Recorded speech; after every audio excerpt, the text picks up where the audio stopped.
ಸ್ನೇಹಿತರೆ, ಈ ದಿನ ನಾವು ಶ್ರೀ ಸಂತಾನ ವೇಣುಗೋಪಾಲ ಸ್ವಾಮಿ ದೇವಸ್ಥಾನಕ್ಕೆ ಹೊರಡ್ತಾ ಇದ್ದೀವಿ. ನಾವು ಮೈಸೂರಿನಿಂದ ಹೊರಡ್ತಿರುವಂತದ್ದು. ದೇವಸ್ಥಾನದ ಗೂಗಲ್ ಮ್ಯಾಪ್ ಲಿಂಕ್ ನ ಈ ವಿಡಿಯೋ ಡಿಸ್ಕ್ರಿಪ್ಷನ್ ಬಾಕ್ಸ್ ನಲ್ಲಿ ಕೊಟ್ಟಿರ್ತೀನಿ. ನೀವು ಲಿಂಕ್ ಕ್ಲಿಕ್ ಮಾಡಿ ನಿಮ್ಮ ಊರಿಂದ ಎಷ್ಟು ಡಿಸ್ಟೆನ್ಸ್ ಆಗುತ್ತೆ ಚೆಕ್ ಮಾಡ್ಕೊಬಹುದು. ನೀವಿನ್ನೂ ನಮ್ಮ ಚಾನೆಲ್ ನ ಸಬ್ಸ್ಕ್ರೈಬ್ ಮಾಡಿಲ್ಲ ಅಂದ್ರೆ ದಯವಿಟ್ಟು ಚಾನೆಲ್ ನ ಸಬ್ಸ್ಕ್ರೈಬ್ ಮಾಡ್ಕೊಳ್ಳಿ. ಹಾಗೆ ಪಕ್ಕದಲ್ಲೇ ಕಾಣುವ ಬೆಲ್ ಬಟನ್ ನ ಕ್ಲಿಕ್ ಮಾಡಿ ನಾವು ಹಾಕುವ ಎಲ್ಲ ಹೊಸ ವಿಡಿಯೋಸ್ ಗಳ ನೋಟಿಫಿಕೇಶನ್ ಮೊದಲೇ ನಿಮಗೆ ಬಂದು ತಲುಪುತ್ತೆ. ಹೆಚ್ಚಿನ ಮಾಹಿತಿಗಳನ್ನ ನಾನು ಅಲ್ಲೇ ತಿಳಿಸ್ಕೊಡ್ತಾ ಹೋಗ್ತೀನಿ. ಅದರಿಂದಾಗಿ ನೀವು ವಿಡಿಯೋನ ಫುಲ್ ನೋಡಿ. ನೀವು ಮೈಸೂರು ಪ್ಯಾಲೇಸ್ ಇಲ್ಲಿ ಏನು ಸ್ಟ್ರೈಟ್ ಬರ್ತೀರಾ ಹಾಗೆ ಬರ್ಬೇಕು. ಇದು ಊಟಿ ರೋಡು ಮತ್ತೆ ಟೋಲ್ ಇದೆ ಈ ರೋಡ್ನಲ್ಲಿ. ಜಸ್ಟ್ ಇಲ್ಲಿಂದ ನಾವು ನಂಜನಗೂಡಿಗೆ 20 ನಿಮಿಷದಲ್ಲಿ ಹೋಗ್ಬೋದು.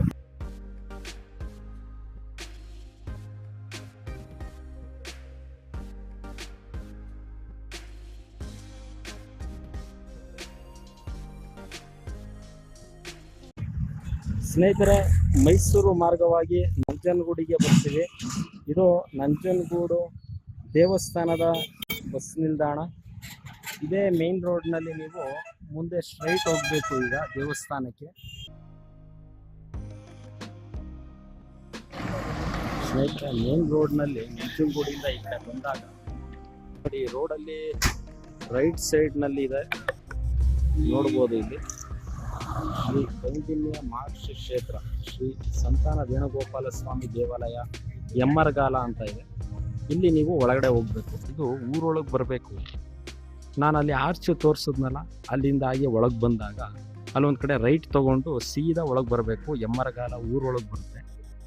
ಇಲ್ಲಿ ದೇವಸ್ಥಾನ ಇರುವಂಥದ್ದು ನೋಡಿ. ಇದೇ ದೇವಸ್ಥಾನ, ಒಳಗೆ ತೋರಿಸ್ತೀನಿ. ಅವಲಕ್ಕಿ, ಬೆಲ್ಲ, ತುಪ್ಪ, ಇದು ಎಣ್ಣೆ ಕೊಡ್ತಾರೆ. ನಮಗೆ ಸಂತಾನ ಪೂಜೆಗೆ ಕಟ್ಲು ಕೊಡ್ತಾರೆ. ಸ್ನೇಹಿತರು ನೋಡ್ಬೋದು, ಇದೇ ದೇವಸ್ಥಾನ. ಇಷ್ಟು ದೂರ ಬಂದಾಗ ನಾವು ದಾರಿಯಲ್ಲೇ ಸಿಗುವಂಥ ಮುಖ್ಯವಾಗಿ ನಂಜನಗೂಡು ಶ್ರೀಕಂಠೇಶ್ವರ ದೇವಸ್ಥಾನವನ್ನು ದರ್ಶನ ಮಾಡಿ ಆನಂತರ ನಾವು ಅಲ್ಲಿ ಸಮಯ ಕಳೆದು ಬರೋದಕ್ಕೆ ಇಲ್ಲಿ 7 ಗಂಟೆ ಆಗಿರುವಂಥದ್ದು. ದೇವಸ್ಥಾನ 7:15ಗೆ ಕ್ಲೋಸ್ ಇದೆ. ಬನ್ನಿ ಸ್ನೇಹಿತರೆ, ಒಳಗಡೆ ದೇವಸ್ಥಾನ ತೋರಿಸ್ತೀನಿ. ಈಗ ಮಾರ್ನಿಂಗಲ್ಲಿ ಬರ್ಬೋದು, ಡೇ ಟೈಮ್ನಲ್ಲಿ ಚೆನ್ನಾಗಿ ಕಾಣುತ್ತೆ. ಹಾಗೆ ನೈಟ್ ಟೈಮ್ನಲ್ಲೂ ವಿಶೇಷವಾಗಿ ಲೈಟಿಂಗ್ನಲ್ಲಿ ದೇವಸ್ಥಾನ ವಿಶೇಷವಾಗಿ ಕಾಣುತ್ತೆ. ಹಾಗೆ ದೇವಸ್ಥಾನದ ಮುಂಭಾಗದ ಆವರಣದಲ್ಲಿ ನೋಡ್ಬೋದು,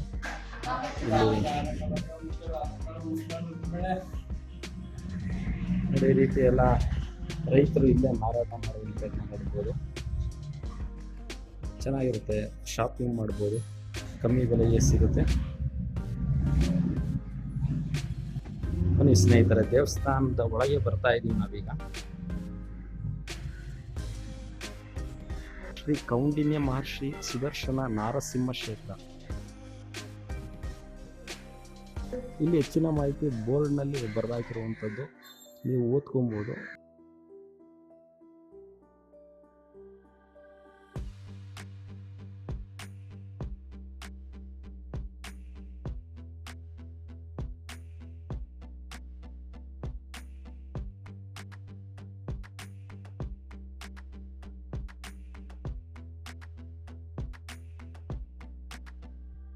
ಬೆಣ್ಣೆ ಮತ್ತು ತೊಟ್ಲು ಕೊಡೋದು ಹರಕೆ ಮಾಡಿ ಪ್ರಾರ್ಥಿಸ್ಕೊಂಡು ಹೋಗಿ. ಈಗ ಪಾಪ ಆದ್ಮೇಲೆ ಮಗು ಹೆಸರು ಹೂವು ಹಣ್ಣು ಫಲ ತಾಂಬೂಲದ ಜೊತೆಗೆ ಬೆಣ್ಣೆ, ಕೃಷ್ಣನ ಪೂಜೆಗೆ ಬೆಣ್ಣೆ ಜೊತೆ ಪುಟ್ಟದು ಬೆಳ್ಳಿ ತೊಟ್ಟದ ಕೃಷ್ಣನ ಮಗು ಹೆಸರಲ್ಲಿ ಪೂಜೆ ಮಾಡಿಸಿ ಪಾದ ಕೊಡೋದಾಗ ಬೇಡ್ಕೊಳ್ಳಿ. ಆದ್ಮೇಲೆ ಅದನ್ನು ದೇವರು ಸಲ್ಲಿಸ್ಬೇಕು.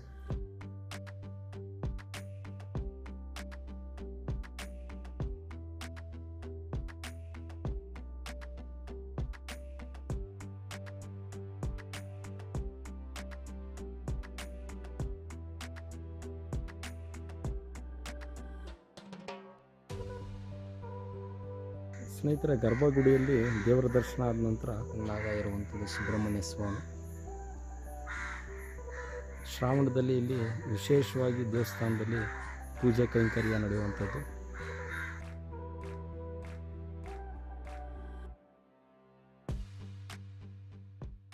ಈ ಸ್ವಾಮಿ ಒಂದು 1800 ವರ್ಷ ದೇವಸ್ಥಾನ. ಕೌಂಡಿನ್ಯ ಮಹರ್ಷಿಗಳು ಪ್ರತಿಷ್ಠೆ ಮಾಡಿದವರು. ಚೋಳರ ಕಾಲದ ದೇವಸ್ಥಾನ. ಚೋಳ ಮಹಾರಾಜರಿಗೆ 11 ಜನ ಅವ್ರ ಭಗವಂತನಲ್ಲಿ ಪುತ್ರಸಂತಾನಕ್ಕಾಗಿ ಪ್ರಾರ್ಥನೆ ಮಾಡ್ತಾರೆ. ಇಲ್ಲಿ ಸ್ವಾಮಿ ಕೌಂಡಿನ್ಯ ಮಹರ್ಷಿಗಳು ಐಕ್ಯವಾದ ನಂತರ ಈ ಸ್ವಾಮಿಗೆ ಪೂಜೆ ನಿಂತಿರುತ್ತೆ.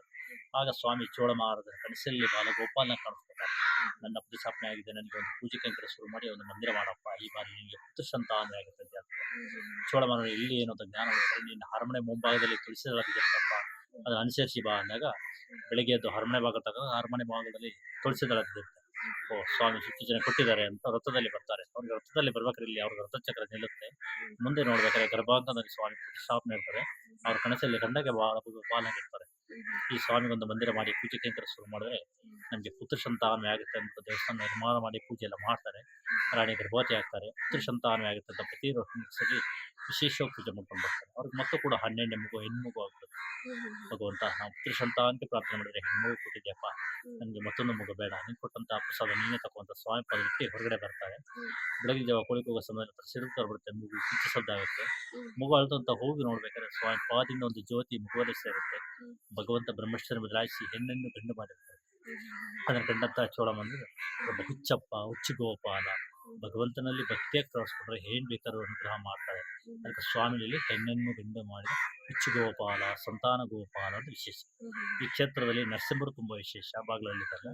ಅಂದ್ರೆ ಕೌಂಡಿನ್ಯ ಮಾಸ್ಟರ್ಗಳು ಆರಾಧ್ಯ ಕೃಷ್ಣನ ಪ್ರತಿಷ್ಠಾಪನೆ ಮಾಡಿ ಅವ್ರ ಪೂಜೆ ಕೈಂಕರ್ಯ ಶುರು ಮಾಡ್ಬೇಕಾದ್ರೆ ಒಬ್ಬ ದೈತ್ಯರಾಕ್ಷ ಅವ್ರು ತೊಂದರೆ ಕೊಡ್ತಾರೆ.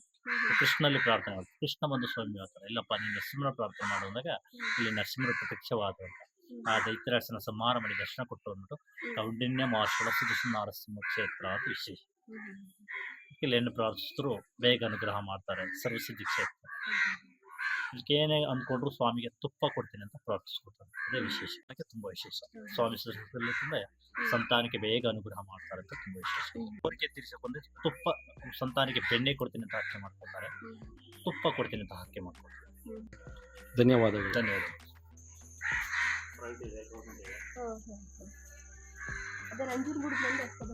ಇಲ್ಲಾಂದ್ರೆ ಡೈರೆಕ್ಟ್ ಮೈಸೂರಿಂದ ಬಂದ್ರೆ ಇಲ್ಲಿ ಇಲ್ಲಿ ಬದಲ ಆರ್ಚ್ ಹತ್ರ ಅಲ್ಲಿ ನಿಲ್ಲಿಸುತ್ತೆ. ಅಲ್ಲಿಂದ ಈ ಕಡೆ ಆಟೋಗಳು ಬರ್ತಾ ಇರುತ್ತೆ. ನನ್ನ ಫೋನ್ ಆಫ್ ಆಯಿತು, ಅದರಿಂದಾಗಿ ನಮ್ಮ ಮಿಸ್ಸಸ್ ಅವರ ಫೋನಲ್ಲಿ ಅಷ್ಟು ಕ್ಲಾರಿಟಿ ಬರ್ತಿಲ್ಲ. ನಿಮಗೆ ತೋರಿಸ್ತಾ ಇದ್ದೀನಿ, ನೋಡ್ತಿದ್ದೀರಾ ದೇವಸ್ಥಾನ ಭಾಳ ಚೆನ್ನಾಗಿದೆ. ಖಂಡಿತ ನೀವು ಇಲ್ಲಿ ಒಂದ್ಸಲಿ ಬಂದೋಗಿ. ಇಲ್ಲಿ ಸಾವಿರಾರು ಜನ ಒಳಿತನ ಕಂಡವರಿದ್ದಾರೆ. ಇಲ್ಲಿ ಬಂದು ನೀವು ಕೂಡ ಸ್ವಾಮಿಯನ್ನು ದರ್ಶನ ಮಾಡಿ, ಖಂಡಿತ ನಿಮಗೂ ಒಳ್ಳೆಯದಾಗುತ್ತೆ. ಸ್ನೇಹಿತರೆ, ನೋಡಿದ್ರೆ ಇದೇ ರೀತಿ ಹೆಚ್ಚಿನ ವಿಡಿಯೋಸ್ಗಳನ್ನ ನಮ್ಮ ಚಾನಲ್ನಲ್ಲಿ ನಾವು ಹಾಕ್ತಾ ಇರ್ತೀವಿ. ಅದಕ್ಕೋಸ್ಕರ ದಯವಿಟ್ಟು ನೀವು ನಮ್ಮ ಚಾನಲ್ನ ಸಬ್ಸ್ಕ್ರೈಬ್ ಮಾಡ್ಕೊಳ್ಳಿ.